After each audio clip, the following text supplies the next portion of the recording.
The world has seen dictators bluster before, but Kim Jong Un is different.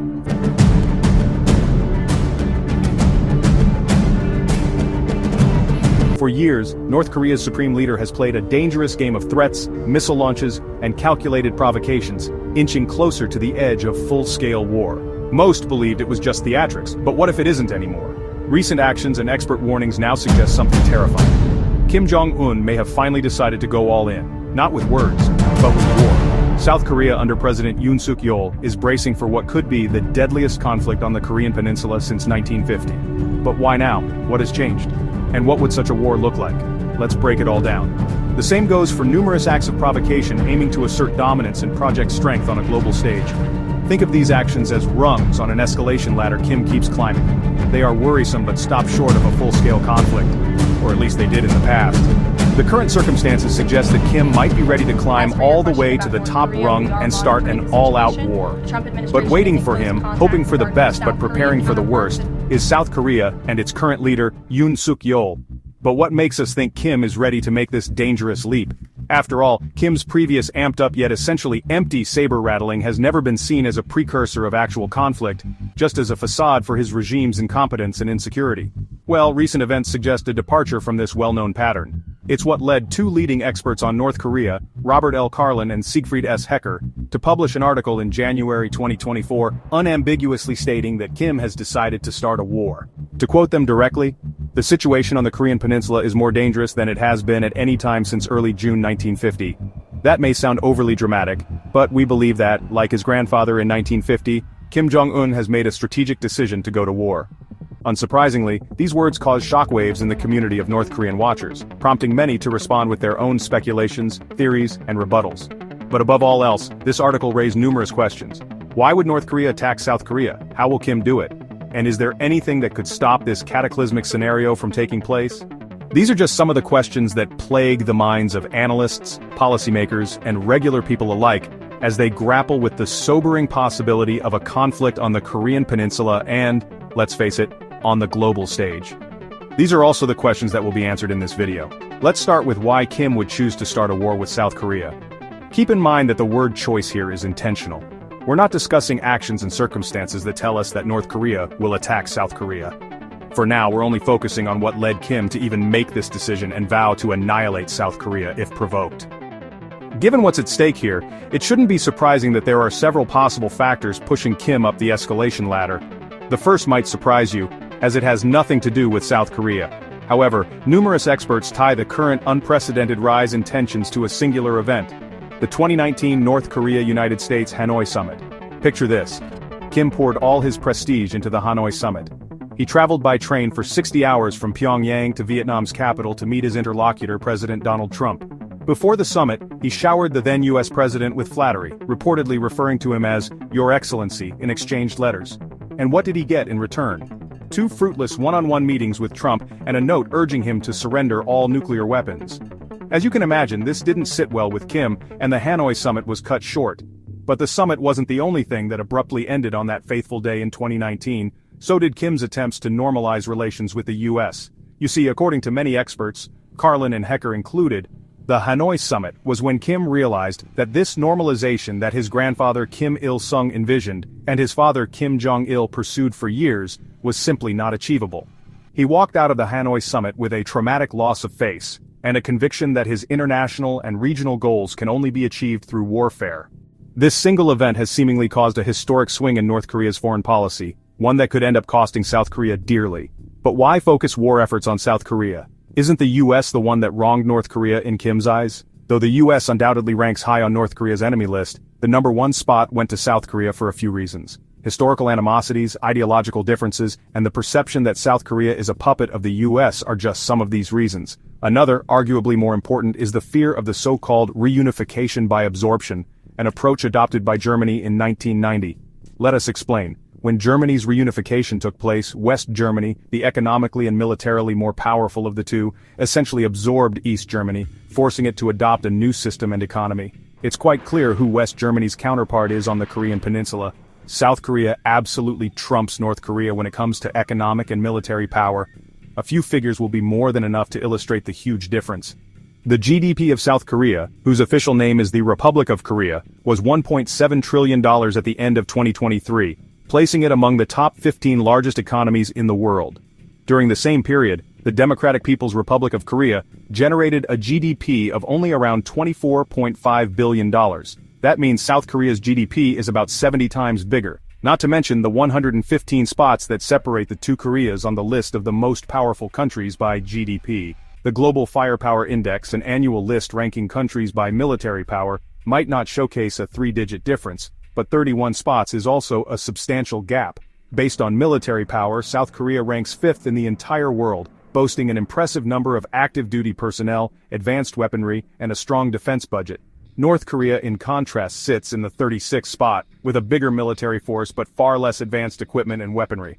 Plus, let's not forget that South Korea has close ties to the US, something that North Korea is obviously not able to say. With these circumstances in mind, it's easy to conclude that South Korea absorbing North Korea is a highly likely scenario for reunification. This scenario would also mean a total collapse of Kim's regime and a fundamental change in the political, economic, and social structure of the Korean Peninsula. But unsurprisingly, Kim is hell-bent on stopping this scenario from transpiring. Since North Korea sees South Korea as an existential threat, if reunification is to happen, it can only be under the terms of Kim's regime. In Kim's eyes, this goal justifies extreme measures. It justifies a war. However, Kim's major shift in policy and perceived danger coming from the South aren't the only reasons a war is on the horizon. Some experts believe Kim's decision has more to do with North Korea's domestic situation than any external threats. You see, the situation in North Korea is beyond alarming. It has been described as a devastating tragedy unfolding. North Korean people are starving to death. They're also being sentenced to hard labor, or even executed for something as frivolous as watching US and South Korean TV shows. However, the first scenario is significantly more widespread. So much so that even Kim acknowledged it in a speech. Today, failure to satisfactorily provide the people in local areas with basic living necessities including condiments, foodstuff, and consumption goods has arisen as a serious political issue that our party and government can never sidestep. Interestingly, he blamed the terrible situation on North Korean economic institutions, which, in his words, have failed to find out realistic and revolutionary possibilities. It seems that the revolutionary possibility he came up with is waging an all-out war against South Korea, essentially diverting his people's attention from the dire living conditions by creating an external enemy. Positioning South Korea as the #1 enemy should also change the minds of people who are increasingly aware of how superior the country is to North Korea. It should also serve as an explanation as to why Kim is spending exorbitant amounts of money on missiles during such a difficult economic time. Speaking of missiles, a massive resurgence in missile activity in North Korea is also what prompted many analysts to conclude North Korea is gearing up for a war.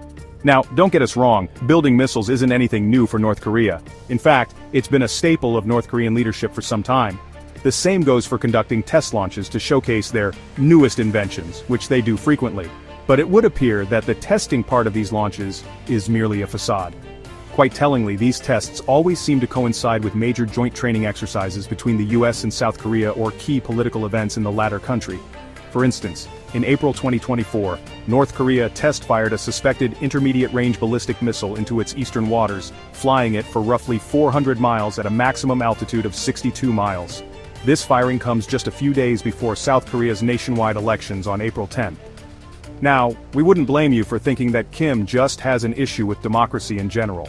However, in this case, his actions have more to do with a specific democratically chosen representative, South Korea's President, Yoon Suk-yeol. During his 2 years in office, Yoon has taken a hard line against North Korea, and the April elections should show just how much support this approach has garnered him. As you can imagine, Kim hopes to undermine this support by any means possible, hence the missiles. But let's go back to the US-South Korean military exercises for a second. After all, stopping these exercises is a major goal of Kim's regime. Why? It's simple, really. Kim perceives these joint military exercises as a direct obstacle to his plans of reunification by force. The more exercises South Korea partakes in, the more well-trained its soldiers get. However, the fact that these are joint exercises with the US adds another dimension to his concerns. You see, joint fighting is one of the most challenging skills in military strategy. It requires seamless coordination, communication, and interoperability between different military forces. By conducting joint exercises with the US, South Korea not only enhances its own military capabilities, but also strengthens its alliance with a major global superpower. The result? In case of any aggression against South Korea, North Korea would have to contend with the formidable military might of the US. So the only way North Korea would be able to successfully attack South Korea would be to take the US out of the equation. With the US gone from the Korean Peninsula, Kim would secure a much more level playing field for a potential crossing of the 38th parallel. But how could North Korea possibly evict the US from the Korean Peninsula? Not with their military might, that's for sure. The only bargaining chip North Korea could have in this matter is its nuclear arsenal. This also ties into how North Korea would carry out a potential attack against South Korea. Though the North might boast a larger military by raw numbers, it certainly can't come close to the South's advanced weaponry, equipment, and evidently training. The only area where it's the other way around, the South can't compare to the North, is the nuclear arsenal. North Korea has an estimated 50 to 60 nuclear warheads, with some reports indicating that this number could be twice as high. South Korea has 0. If a total annihilation of South Korea is to happen, nuclear weapons seem like the most plausible means for North Korea to achieve this objective. Of course, if nuclear weapons were to be used in any capacity, that would likely result in catastrophic consequences, not just for South Korea but for the entire region and potentially the world. That's why some experts believe that Kim has no intentions of using nuclear weapons just yet. For now, he believes that the mere existence of these weapons, and their occasional demonstration through testing, is enough to deter the US from getting involved in the fight. After all, this involvement might signify a certain death for the roughly 25,000 US troops stationed in South Korea. However, the effectiveness of this strategy is subject to debate. Some experts claim that this strategy has actually backfired completely. How? By making the US-South Korean alliance stronger against a common enemy, and even adding a potential new member, Japan. After all, Japan is just east of the Korean Peninsula, across the Korea Strait, granting the country a front-row seat to North Korea's aggressions. Other experts argue that North Korea doesn't have enough nuclear weapons for this so-called nuclear shadow strategy to work. The country would need at least 200 warheads to achieve the level of coercion and deterrence that Kim desires. But don't celebrate just yet. The current number of North Korean nukes is more than enough for Kim to get away with numerous hostile acts. Sending a team of infiltrators to conduct espionage, carrying out small-level sabotage against coastal infrastructure, and conducting open-water nuclear tests are just some examples. And since he believes that the global tides are running in his favor, these risks will probably only get increasingly bigger. The end goal? A full-scale war, but under the right circumstances. But what does Kim deem the right circumstances for war? And what are these favorable global tides he's referring to? The answers to these questions are also the answers to the titular question of this video. Why will North Korea attack South Korea? Let's hypothesize that Kim decided to go to war in the aftermath of the disastrous Hanoi Summit. For this war to go in his favor, he would have to wait for the right opportunity to attack. The first event that pushed North Korea closer toward a military solution to the Korean question was Russia's invasion of Ukraine in 2022. As dark as this might sound, this invasion is one of the best things that happened to Kim's regime. Why? Because it brought Russia and North Korea closer together. Prior to the invasion, Russia had sanctions against North Korea in place, following most of the guidelines set by the United Nations. However, as more and more countries turned their back on Russia due to its brazen aggression in Ukraine, the country's president, Vladimir Putin, had no option but to drop most of these sanctions. Of course, this was just the beginning. What ensued was a mutually beneficial trade deal between Russia and North Korea, where Russia provided much-needed economic support and military cooperation to Kim's regime in exchange for weapons and ammunition for Russia's war on Ukraine. The military cooperation primarily pertains to allowing North Korea access to Russian technology that can help boost the country's long-range firepower and satellite coverage. Plus, Russia threatened that it would no longer help preserve peace in the region if South Korea sent lethal aid to Ukraine. As Kim sees it, this is a win-win situation. More money to sustain his regime and strengthen his military capabilities, and a powerful ally in Russia to support his ambitions. So it's no wonder this newfound alliance has seemingly boosted Kim's confidence on the global stage and emboldened him to pursue more aggressive actions to achieve his long-term goals. With this in mind, Kim's decision to completely abandon the decades-long goal of reunifying the two Koreas makes perfect sense. But it's not just that Kim ended North Korea's policy of seeking a peaceful reunification with South Korea. He did a total 180. He declared South Korea the #1 enemy. With this new designation in mind, it shouldn't be surprising that he also instructed his people to be ready to occupy South Korea if a war broke out. His exact words were, "Our army should deal a deadly blow to thoroughly annihilate South Korea by mobilizing all the toughest means and potentialities without moment's hesitation." Though to be fair, he also emphasized that his regime wouldn't unilaterally decide to start a war. However, he also has no intention of avoiding one. Of course, this isn't particularly reassuring, given that we're talking about a country infamous for employing a range of gray zone tactics. In other words, if Kim truly wanted to start a war without officially starting a war, he could use tactics like cyber attacks, sabotage, or asymmetric warfare to provoke a conflict while maintaining plausible deniability. It's also important to note that Kim's decision to abolish any reunification efforts has already moved from words to action.